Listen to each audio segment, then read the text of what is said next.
The final sprint for the White House is underway. Kamala Harris and Donald Trump are entering the final full week of the campaign with no clear daylight between them.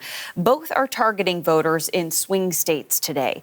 Right now, Harris is in Michigan on the first of 3 stops there, while her Republican rival, Donald Trump, will speak at 2 events in Atlanta in the coming hours. CBC's Paul Hunter is watching this crucial stage in the race for us, and he joins us from Washington. Paul, as I mentioned, Harris is talking right now, pitching her policies to Michigan voters, but it is the fallout from some controversial remarks at a Trump rally last night that continue to make headlines.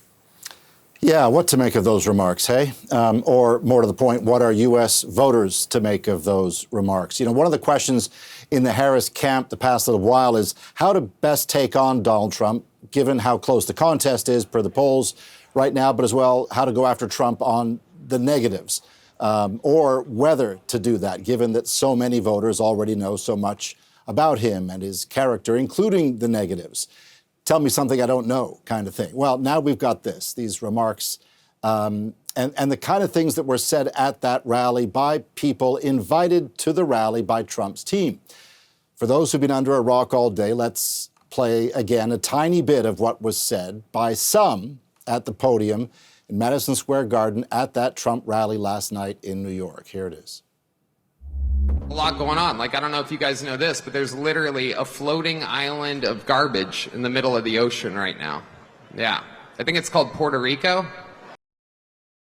So today, reaction from Kamala Harris as she continues to campaign as we speak, as you noted, at an event in Michigan. But earlier, stepping before reporters on a tarmac to give her view of those comments and others at that event in New York, and what it says about the Trump campaign, and indeed what it says about the candidate running to be president of the United States again. Here's Kamala Harris.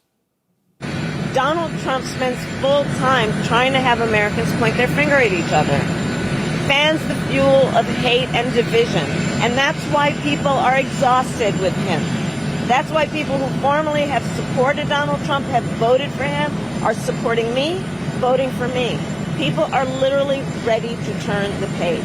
I'm going to continue to do it. I'm very proud to have the support of folks like Bad Bunny and Jennifer Lopez and others who were supporting me before that nonsense last night at Madison Square Garden, and are supporting me because they understand that they want a president of the United States who's about uplifting the people and not berating, not calling America a garbage can.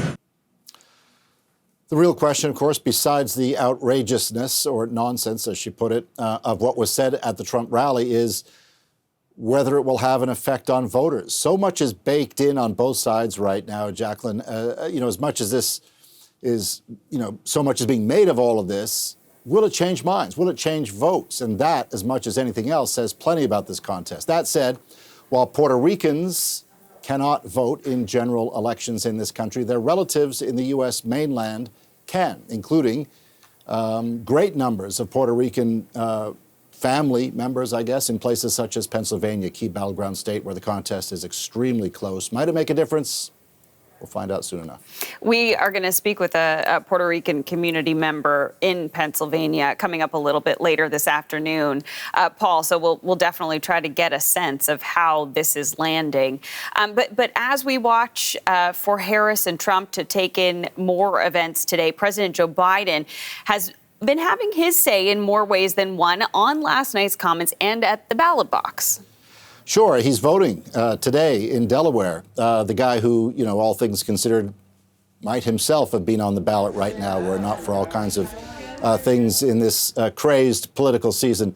Indeed, he spoke about this today as well. Let's give a listen to Joe Biden.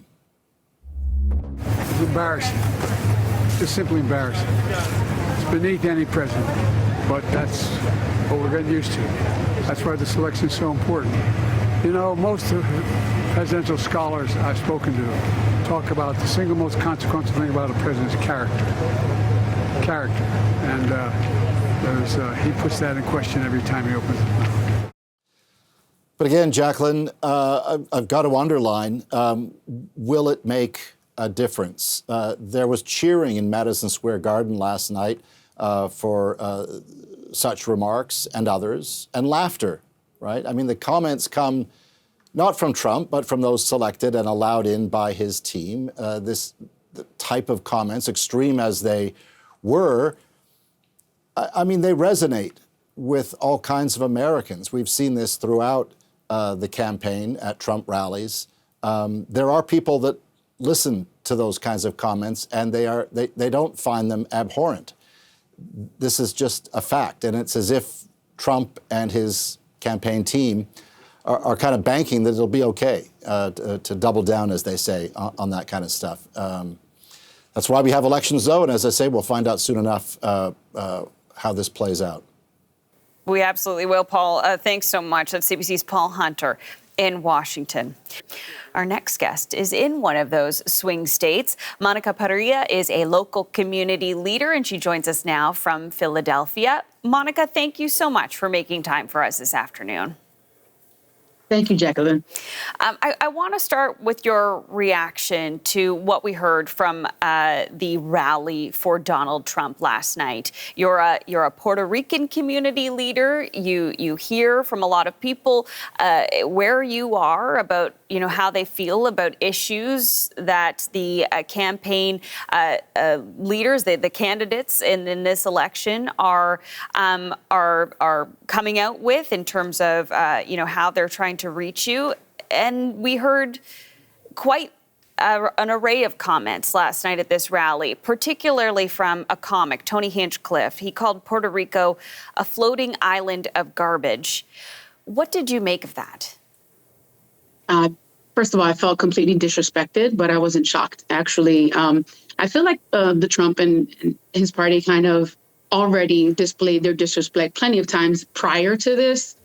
Starting with, when Hurricane Maria hit the island of Puerto Rico, he came out and his support was throwing paper towels into a crowd as if it was playing basketball when so many thousands of people have died due to that hurricane. I think he showed his dislike for Puerto Ricans when he held back federal aid during the hurricane season. I think it was like $20 billion that he was holding up. And another thing was he made a comment about trading Puerto Rico for Greenland. And that was like, I want to say 2022 or something like that. So I'm not shocked at all, but I am highly disrespected. Now, the campaign, Trump's campaign, says that the comic's comments, rather, don't reflect the party's values or Trump's values. Does that reach people, that the distancing themselves from this comic rather, who was a headliner, opener at this rally? Absolutely not. I think they said that to kind of deflect a little bit of the responsibility on his campaign. I've been around politics enough to know that people are vetted. The things that they say are screened prior to. So I think that this was very intentional. And so, you talk about all of those comments over the years as well, Monica. Is this one different? Do you think it's being received any differently?